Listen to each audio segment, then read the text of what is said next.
Hello दोस्तों। आज हम लोग आईपीसी का चैप्टर 9 पे चर्चा करेंगे। चैप्टर 9 लोक सेवक के द्वारा किए गए अपराध से संबंधित है। यदि आप ऑलरेडी एक लोक सेवक हैं या लॉ जुडिशियल एग्ज़ाम की तैयारी कर रहे हैं तो आपके लिए यह वीडियो बहुत ही उपयोगी होगा। आप इस वीडियो को अंत तक ज़रूर देखें। इसमें सारे उन सेक्शन को कवर किया गया है जो एग्ज़ाम की दृष्टि से बहुत ही उपयोगी है। तो चलते हैं दोस्तों, इस वीडियो को स्टार्ट करते हैं। प्रश्न संख्या 1 है, आईपीसी का सेक्शन 166, ये चैप्टर 9 से ही है। चैप्टर 9 कवर करता है, अब तो रिपील हो गया है, निरसित कर दिया गया है, नहीं तो पहले जब भ्रष्टाचार निवारण अधिनियम में जब भ्रष्टता के लिए जो सेक्शन का प्रावधान किया गया उसके अंतर्गत आईपीसी के सेक्शन 160 से लेके 165 तक निरसित कर दिया गया है। इसलिए हम 166 से देखेंगे। 166 कहता है, भारतीय दंड संहिता की धारा 166 के अनुसार सरकारी कर्मचारी जो दूसरे को चोट पहुंचाने के इरादे से कानून का उल्लंघन करता है उसे कारावास या जुर्माना या दोनों की अवधि के साथ दंडित किया जा सकता है। यदि कोई सरकारी कर्मचारी आपको हिट करता है या अपमान करता है तो आईपीसी का यह प्रावधान लागू हो सकता है। सज़ा कितनी है इसकी? 1 वर्ष या जुर्माना या दोनों। इस सेक्शन का अर्थ यही है, जैसे आप यदि थाने में एफआईआर दर्ज करवाने के लिए जाते हैं और जो विधिपूर्ण कार्य करने का एक भारसाधक अधिकारी अर्थात उस लोक सेवक को विधिपूर्वक कार्य करना है, आपके एफआईआर को दर्ज करना है, वो नहीं करता है, आपको परेशान करता है या दर्ज करता है तो उसकी एक प्रति मांगने के बाद भी नहीं देता है तो वो विधि की अवज्ञा करता है। तो ये सेक्शन उस लोक सेवक के ऊपर अप्लाई हो सकता है। उस लोक सेवक के ऊपर धारा 166 के तहत कार्रवाई की जाएगी जिसकी सज़ा 1 वर्ष या जुर्माना या दोनों है। चलते हैं अगले प्रश्न पे। अगला सेक्शन है ये धारा 166 का ए, ये भी वेरी इंपॉर्टेंट है। धारा 166 क्या कहता है?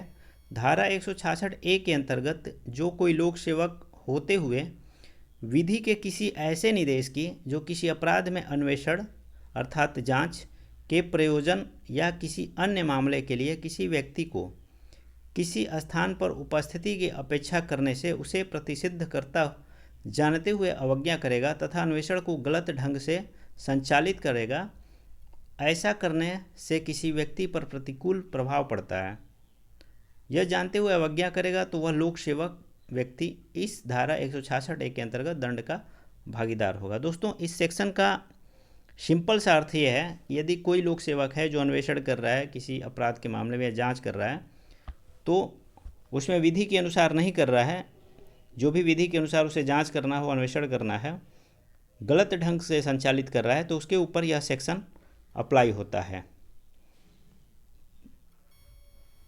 धारा 167, आइए धारा 167 के बारे में समझते हैं। भारतीय दंड संहिता की धारा 167 के अनुसार जो कोई लोक सेवक होते हुए और ऐसे लोक सेवक के नाते किसी दस्तावेज या इलेक्ट्रॉनिक अभिलेख की रचना या अनुवाद करने का भार वहन करते हुए उस दस्तावेज या इलेक्ट्रॉनिक अभिलेख की रचना, तैयार या अनुवाद ऐसे प्रकार से जिसे वह जानता हो या विश्वास करता हो कि त्रुटिपूर्व है। दोस्तों, इस सेक्शन का यही अर्थ है कि यदि कोई लोक सेवक जो ऐसा अभिलेख बनाता है या ऐसा अभिलेख या इलेक्ट्रॉनिक अभिलेख की रचना करता है या उसका अनुवाद करता है तो वह जानता है कि जो मैं अभिलेख रचना कर रहा हूँ या इलेक्ट्रॉनिक अभिलेख तैयार कर रहा हूँ ये त्रुटिपूर्ण है। उस लोक सेवक को यह पता है कि मैं गलत तरीके से इस अभिलेख की रचना कर रहा हूँ ताकि किसी को नुकसान पहुँच सके, किसी को क्षति पहुँच सके, उसे विश्वास है, तो उसके ऊपर यह सेक्शन अप्लाई होता है, धारा 167, जिसकी सज़ा है 3 वर्ष का कारावास या आर्थिक दंड या दोनों। चलते हैं अगले प्रश्न पे। धारा 168, धारा 168 क्या कहता है?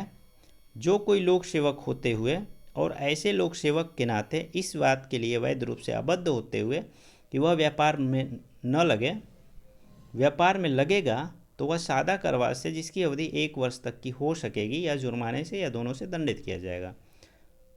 इस सेक्शन का यही अर्थ है कि कोई भी लोक सेवक होते हुए या आबद्ध होते हुए, वैध रूप से आबद्ध होते हुए किसी व्यापार में नहीं लगेगा, अन्यथा उसके ऊपर धारा 168 अप्लाई होगा। अगला सेक्शन है धारा 170। जो भी कोई किसी विशिष्ट पद को लोक सेवक के नाते धारण करने का उपदेश यह जानते हुए करेगा कि वो ऐसा पद धारण नहीं करता है या ऐसा पद धारण करने वाले किसी अन्य व्यक्ति का कूट प्रतिरूपण करेगा। इस सेक्शन का मेन हेडिंग जो है लोक सेवक का प्रतिरूपण। यदि कोई भी व्यक्ति वो एक लोक सेवक है लेकिन विशिष्ट पद को धारण करता है, जैसे आप एक कांस्टेबल के पद पे हैं या किसी निम्न कर्मचारी के पद पे हैं, आप उच्च कर्मचारी या किसी ऑफिसर की वर्दी या ड्रेस को धारण करते हैं जबकि आप उस पोस्ट पे नहीं हैं, तो आपके ऊपर यह सेक्शन अप्लाई होगा। उसके लिए क्या सज़ा का प्रावधान है आईपीसी में, तो 2 वर्ष तक का कारावास या आर्थिक दंड या दोनों से दंडित किया जाएगा। चलते हैं अगले सेक्शन पे। ये 170 तक था। अध्याय 10 पे चलें। अध्याय 9A को हमने कवर नहीं किया है। अध्याय 10 इम्पोर्टेंट है हमारे लिए। ये लोक सेवक के विधिपूर्ण प्राधिकार के अवमान के विषय में है। यहाँ भी गलत टाइप हो गया है, अवमान के विषय में। लोक सेवक के विधिपूर्ण प्राधिकार के अवमान के विषय में। वहाँ पे हमने अध्याय 9 में पढ़ा कि लोक सेवक के अपराध से रिलेटेड जो लोक सेवक खुद अपराध करते हैं वो अध्याय 9 कवर करता है। यहाँ अध्याय 10 है कि लोक सेवक के विधिपूर्ण प्राधिकार का कोई अवमान दूसरे व्यक्ति द्वारा किया जाता है, तो यहाँ पे ये चैप्टर है। इस चैप्टर के महत्वपूर्ण सेक्शनों को हम देखते हैं। अध्याय 10 का धारा 172 क्या कहता है। भारतीय दंड संहिता की धारा 172 के अनुसार जो कोई किसी ऐसे लोक सेवक द्वारा निकाले गए समन, सूचना या आदेश की तामील से बचने के लिए फरार हो जाएगा, जो ऐसे लोक सेवक के नाते ऐसे समन, सूचना या आदेश को निकालने के लिए वैध रूप से सक्षम हो, वह सादा कारावास से जिसकी अवधि 1 मास तक की हो सकेगी या जुर्माने से जो 500 रुपये तक का हो सकेगा या दोनों से। इस धारा का सादा अर्थ ये है कि जैसे किसी लोक सेवक द्वारा या न्यायालय द्वारा कोई समन, सूचना या आदेश निकाला जाता है तो उससे बचने के लिए यदि कोई व्यक्ति फरार हो जाता है तो उसके ऊपर आईपीसी की धारा 172 अप्लाई होती है। अब इसमें सज़ा कितनी है, तो 1 मास तक की हो सकेगी या जुर्माना या 500। जैसे पुलिस अधिकारी के द्वारा यदि कोई समन निकाला जाता है या सूचना निकाला जाता है जो कि वह वैध है, अवैध रूप से नहीं निकालता है पुलिस अधिकारी, तो वहाँ पे सज़ा जो होगी उसके समन लेने से वो फरार हो जाता है समन से बचने के लिए या आदेश से बचने के लिए कि हमको हाजिर होना पड़ेगा, तो उस मैटर में उसे 1 मास की कारावास होगी या जुर्माना 500 या दोनों। लेकिन न्यायालय के अभिकर्ता द्वारा या न्यायालय द्वारा निकाले गए समन के पालन से बचने के लिए यदि कोई फरार हो जाता है तो वहाँ पे 1 महीने का कारावास की जगह 6 मंथ का कारावास हो जाएगा या जुर्माना या दोनों। चलते हैं आगे। अब इस सेक्शन के बाद लगभग इस सेक्शन के बाद 172, 173, 174 और 175 के सारे पनिशमेंट, जो भी पनिशमेंट हैं वो इक्वल हैं। न्यायालय के मैटर में बढ़ जाएगा, लेकिन नॉर्मल साधारण परिस्थिति में 1 महीने का कारावास या 500 रुपये जुर्माना ये दोनों ही रहेगा। तो आप इसे ध्यानपूर्वक देखें। सज़ा कहाँ कहाँ पर एक समान है। 172 में 1 महीने कारावास या 500 रुपये जुर्माना या दोनों, न्यायालय के मैटर में 6 मंथ या 1000 या दोनों। अगला धारा है 173। भारतीय दंड संहिता की धारा 173 के अनुसार जो भी कोई किसी लोक सेवक जो लोक सेवक के नाते कोई समन, सूचना या आदेश निकालने के लिए वैध रूप से सक्षम हो। इसका अर्थ यह है कि यदि कोई लोक सेवक जो कि सक्षम है लोक सेवक होने के नाते, उसे ऐसी शक्ति प्राप्त है कि वो समन या सूचना या आदेश निकाल सकता है, उसके बारे में बता रहा है, के द्वारा निकाले गए समन, सूचना या आदेश की तामील अपने पर, यदि कोई व्यक्ति अपने पर या किसी अन्य व्यक्ति पर होना किसी प्रकार शासन निवारित करेगा। इसका अर्थ है, फर्स्ट पॉइंट का अर्थ ये है कि यदि कोई समन किसी पुलिस अधिकारी या लोक सेवक के द्वारा निकाला जाता है तो कोई व्यक्ति उसका शासन निवारित करेगा। उसका आशय है कि इसका मतलब अवहेलना करना है, इस समन को नहीं मानना है। जैसे या खुद वह व्यक्ति हो जिसके लिए समन है या दूसरे व्यक्ति द्वारा भी किया जाए तो उसके ऊपर यह सेक्शन 173 अप्लाई होता है। जैसे दूसरे पॉइंट में समन, सूचना या आदेश को किसी ऐसे स्थान से जहाँ की विधि पूर्ण लगाया हुआ है। आप 172 और 173 को के अंतर को समझिए। 172 में फरार हो जाता है, 173 में है निवारित करता है। अर्थात यदि किसी पुलिस अधिकारी के द्वारा या न्यायालय के द्वारा निकाले गए समन या किसी उद्घोषणा वगैरह को, समन या आदेश को या उद्घोषणा को कहीं चिपकाया जाता है, किसी लोक सेवक द्वारा जाते हैं वहाँ चिपकाते हैं, सार्वजनिक जगह पे चिपकाया जाता है, जो CRPC का सेक्शन आपने 6(5) पढ़ा होगा। तो कोई आता है व्यक्ति उस गांव का है या अन्यथा कोई व्यक्ति हो या खुद हो, उसका निवारित करेगा उस समन का, तो वहाँ पे उस व्यक्ति पे या उस व्यक्ति पे जो समन लेने के लिए वो वैध रूप से आबद्ध है लेकिन नहीं लेता है, निवारित करता है, तो वहाँ पे धारा 173 अप्लाई होता है। इसके लिए भी सज़ा क्या है, सज़ा यहाँ पे नोट नहीं है, लेकिन सज़ा जो 172 का था वही सज़ा 173 में होगा। चलते हैं अगले प्रश्न पे। अगला धारा है धारा 174। जो कोई किसी लोक सेवक द्वारा निकाले गए उस समन, सूचना, आदेश या उद्घोषणा के पालन में जिसे ऐसे लोक सेवक के नाते निकालने के लिए वो वैध रूप से सक्षम हो, किसी निश्चित स्थान पर, समय पर स्वयं या अभिकर्ता द्वारा हाजिर होने के लिए वैध रूप से आबद्ध होते हुए उस स्थान या समय पर हाजिर होने का शासन लोप करेगा, अर्थात हाजिर नहीं होगा, या उस स्थान से जहां हाजिर होने के लिए वह आबद्ध है विधि पूर्ण समय से पूर्व चला जाएगा, तो उसे किसी एक अवधि के लिए सादा कारावास की सज़ा, जिसे 1 महीने तक बढ़ाया जा सकता है या 500 रुपये तक आर्थिक दंड या दोनों से दंडित किया जाएगा। दोस्तों, इस धारा में यही कहा गया है कि जैसे कोई समन किसी लोक सेवक के द्वारा निकाला जाता है या न्यायालय के द्वारा, तो निकाले गए समन या आदेश के बदले कोई हाजिर नहीं होता है। जैसे मान लीजिए कि किसी व्यक्ति के नाम से, राम के नाम से कोई समन है या मोहन के नाम से, अदरवाइज कोई भी क नाम का एक व्यक्ति है, क नाम के व्यक्ति को समन तामीला करा दी गई है, लेकिन जिस दिनांक को मेंशन किया गया है कि इस तारीख को आपको न्यायालय में अथवा लोक सेवक के यहाँ जांच के विचारण में आपको शामिल होना है, और वह हाजिर नहीं होता है।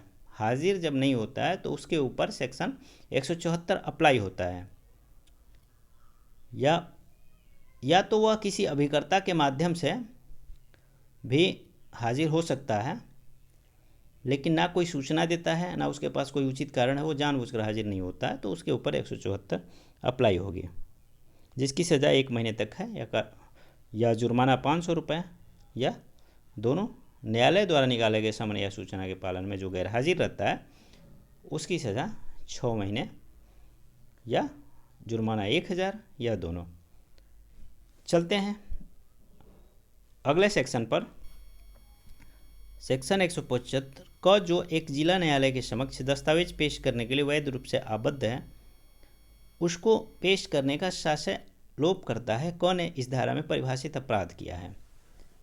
जैसे देखिए, यहाँ पे सिर्फ न्यायालय का मेंशन हो गया है, लेकिन न्यायालय के मैटर में भी ये होता है, और नॉर्मली कोई लोक सेवक भी दस्तावेज पेश करने के लिए किसी को समन किया है, वो हाजिर तो होता है। 174 का उसके ऊपर सेक्शन अप्लाई नहीं होगा, क्योंकि समन देने के बाद वो 174 में यदि हाजिर हो गया तो उसके ऊपर 174 नहीं लगेगी। लेकिन हाजिर होने के बाद जिस दस्तावेज की उम्मीद है उससे कि आबद्ध है वो उस दस्तावेज को पेश करने के लिए, वह पेश करने का निवारित करता है, पेश नहीं करता है, उसका लोप करता है, तो उसके ऊपर 175 अप्लाई होगी यदि वह दस्तावेज प्रस्तुत नहीं करता है, चाहे वो न्यायालय के मैटर में हो या लोक सेवक के मैटर में। तो इसकी सज़ा यहाँ तो न्यायालय के मैटर में 6 मंथ का दिया है या जुर्माना जो 1000, लेकिन लोक सेवक के समक्ष किसी विचारण की प्रक्रिया में, किसी अपराध के विचारण की प्रक्रिया में लोक सेवक द्वारा बुलाए गए व्यक्ति द्वारा दस्तावेज पेश नहीं किया जाता है, तो वहाँ पे सज़ा जो है 1 महीने का कारावास या जुर्माना 500 या दोनों है। चलते हैं अगले सेक्शन पे। धारा 176 भारतीय दंड संहिता की धारा 176 के अनुसार जो भी कोई लोक सेवक को ऐसे लोक सेवक के नाते किसी विषय पर कोई सूचना देने या इत्तला देने के लिए कानूनी तौर पर आबद्ध होते हुए विधि द्वारा अपेक्षित प्रकार से और समय पर ऐसी सूचना या इत्तला देने का शासन लोप करेगा तो उसे किसी एक अवधि के लिए सादा कारावास की सज़ा, जिसे 1 महीने तक बढ़ाया जा सकता है, या 500 रुपये तक, या आर्थिक दंड, या दोनों से दंडित किया जाता है। ये नॉर्मल केस के लिए है। यदि कोई अपराध से संबंधित कोई सूचना है नहीं देता है तो वहाँ पे कारावास की सज़ा बढ़ जाती है, वहाँ पे 6 मंथ का हो जाता है सज़ा और 1000 रुपये जुर्माना, या दोनों। अन्यथा 1 महीने तक कारावास या 500 रुपये जुर्माना, या दोनों। इस सेक्शन का अर्थ ये है कि ऐसे लोक सेवक के नाते किसी विषय पर कोई सूचना देने या इत्तला देने के लिए कानूनी तौर पर आबद्ध होते हुए, यदि कोई कानूनी तौर पे आबद्ध है कि वह लोक सेवक को कोई सूचना देगा किसी अपराध की से संबंधित हो या न था। जैसे CRPC का सेक्शन, आपने एक सेक्शन पढ़ा होगा, सेक्शन 39, कुछ मामलों में जनता द्वारा सूचना देना। तो वैसी सारी सूचना जो जनता द्वारा दिया जा सकता है या लोक सेवक द्वारा दिया जाएगा, जो कि बाध्य होते हैं, आबद्ध हैं कानून द्वारा कि वो इसकी सूचना जरूर दे। चोरी का मैटर है, किसी गांव में डकैती हो रही है, इन सब सारी सूचना को जनता द्वारा दिया जाना है। वो मजिस्ट्रेट को या पुलिस को या किसी ऐसे लोक सेवक को इसकी सूचना देगा जो इसके लिए सक्षम है, इस सूचना को लेने के लिए या कार्रवाई करने के लिए सक्षम है। तो नहीं दिया जाता है तो 176 का सेक्शन वहाँ अप्लाई होगा।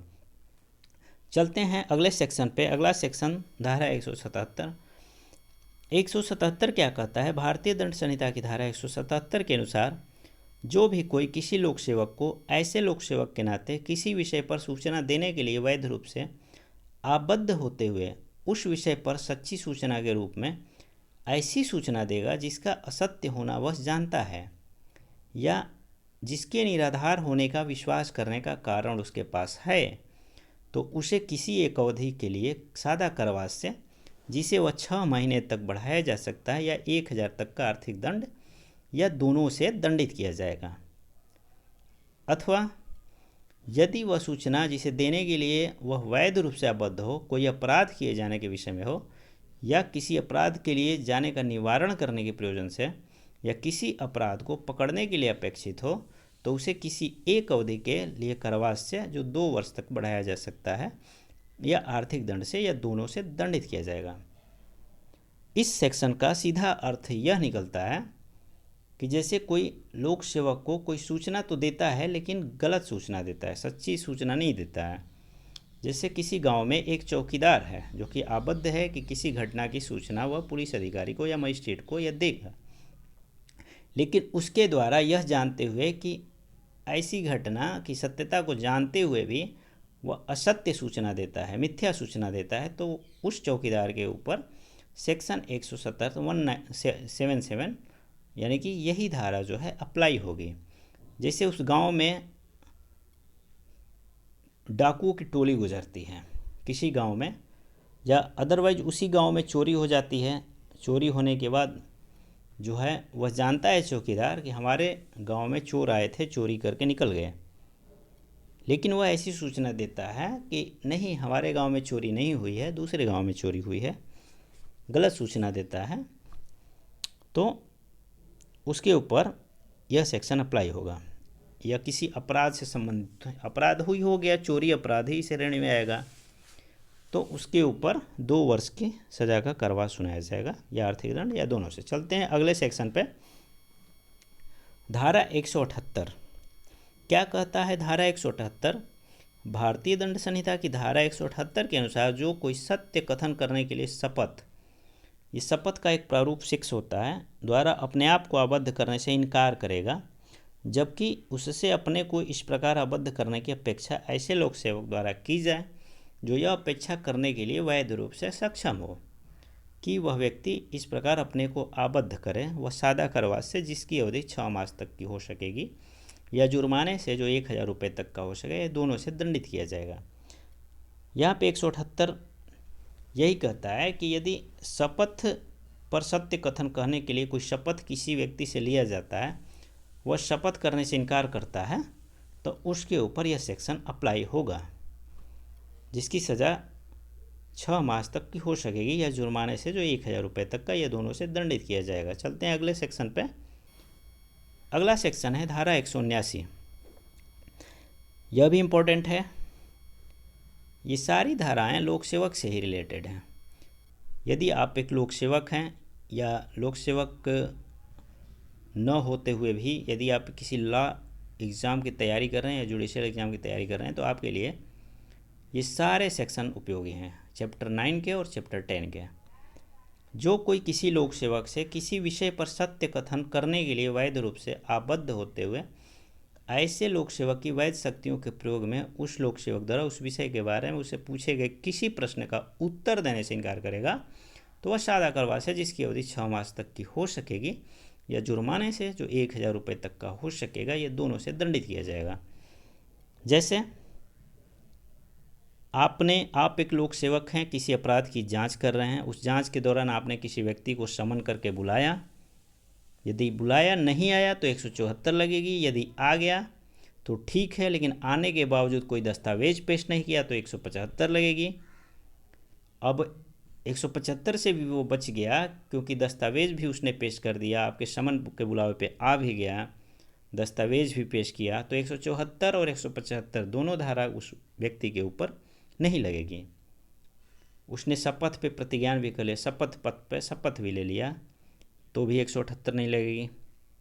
लेकिन लोक सेवक के द्वारा यदि कोई प्रश्न पूछा जा रहा है जांच में, जांच की प्रक्रिया में, जो कि लोक सेवक वैध रूप से सक्षम है प्रश्न पूछने के लिए, उसे ऐसी शक्ति प्राप्त है किसी कार्यवाही में, तो वह व्यक्ति उन प्रश्नों के उत्तर देने से इनकार कर देता है तो उसके ऊपर भी यह सेक्शन अप्लाई होगी। वह बोलता है कि नहीं, मैं आपके इस प्रश्नों का उत्तर नहीं दूंगा, तो उसके ऊपर ये सेक्शन अप्लाई होगा 179। तो उसकी सज़ा उसे 6 मास तक का कारावास या जुर्माना जो 1000 रुपये तक का हो सकेगा, दोनों से दंडित किया जाएगा। चलते हैं दोस्तों अंतिम स्लाइड पे। अंतिम स्लाइड पे जाने से पहले यदि आप सब हमारे चैनल पर नए होंगे तो हमारे चैनल को ज़रूर सब्सक्राइब कर लीजिए। हमारे चैनल का नाम सुनील ज्ञानमस्ती है। हमारे चैनल के माध्यम से लॉ से रिलेटेड और भी सारे वीडियो पड़े हुए हैं। आप डिस्क्रिप्शन बॉक्स पर जाएं, वहाँ नीचे बहुत सारे लिंक दिए हुए हैं, या प्लेलिस्ट पे जाएं, प्लेलिस्ट पर जाके भी हमारे सारे वीडियो को देख सकते हैं और हमारे वीडियो को अपने दोस्तों में भी ज़रूर शेयर करें। चलते हैं अंतिम सेक्शन, देखते हैं कौन सा सेक्शन है। यह सेक्शन 180 है। धारा 180 क्या कहता है? भारतीय दंड संहिता की धारा 180 के अनुसार जो कोई अपने द्वारा किए गए किसी कथन पर हस्ताक्षर करने को ऐसे लोक सेवक द्वारा अपेक्षा करने किए जाने पर जो उससे यह अपेक्षा करने के लिए वैध रूप से सक्षम हो कि वह उस कथन पर हस्ताक्षर करे, उस कथन पर हस्ताक्षर करने से इनकार करेगा। जैसे कोई लोक सेवक है, किसी साक्षी की साक्ष्य में परीक्षा कर रहा है, किसी भी जांच के प्रक्रम में वो सक्षम है। पुलिस के मैटर में तो कथन पे हस्ताक्षर नहीं लिया जाता है, लेकिन आरपीएफ या अन्य विधियों के अनुसार यदि कोई किसी अभियुक्त से कथन कराया जाता है या किसी साक्षी से, तो यदि विधि द्वारा न्यायमुक्त है, विधि द्वारा वह लोक सेवक सर्वथा विधि के अनुसार ही कार्य करते हुए वह अपेक्षा करता है कि जो भी कथन उस व्यक्ति के द्वारा किया गया है उस पर वह हस्ताक्षर करे। लेकिन वह व्यक्ति जो कथन किया है, जिसको कि पेपरबद्ध किया गया है, उस कथन को लिखा गया है, उस कथन पर वह हस्ताक्षर करने से मना कर देता है, तो वह धारा 180 का दोषी होगा। तो दोषी होने पे उसे कितनी सज़ा दी जाएगी? तो वह सादा कारावास से जिसकी अवधि 3 मास तक की हो सकेगी या जुर्माने से जो 500 रुपये तक का हो सकेगा या दोनों से दंडित किया जाएगा। इसके साथ ही ये लास्ट स्लाइड हमारा भी ख़त्म हो गया। इस वीडियो को देखने के लिए आप सभी मित्रों का दिल से धन्यवाद। Thanks for watching my video. ये नेक्स्ट पार्ट में हम नेक्स्ट पार्ट में मिलेंगे, पार्ट 2 में। ये पार्ट 1 था, पार्ट 2 भी हमारा लोक सेवक से ही रिलेटेड होगा, उसमें हम सारे प्रश्नों को कवर करने की कोशिश करेंगे। तब तक के लिए नमस्कार साथियों।